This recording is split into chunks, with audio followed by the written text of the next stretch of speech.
افغانستان میں قیامت خیز زلزلہ، 800 جاں بحق، ہزاروں زخمی، کئی گاؤں صفائی ہستی سے مٹ گئے۔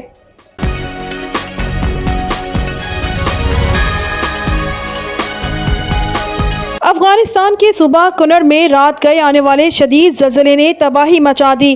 ابتدائی اطلاعات کے مطابق اب تک 800 افراد جاں بحق اور 3000 سے زائد افراد زخمی ہو چکے ہیں۔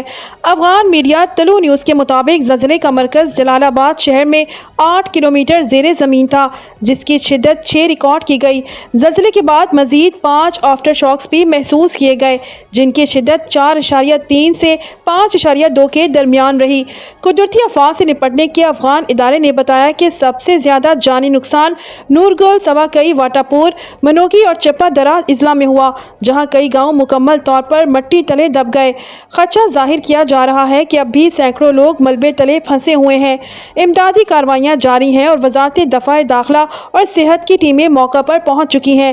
ہیلی کاپٹر کے ذریعے زخمیوں کو ننگرہار ریجنل اسپتال منتقل کیا جا رہا ہے۔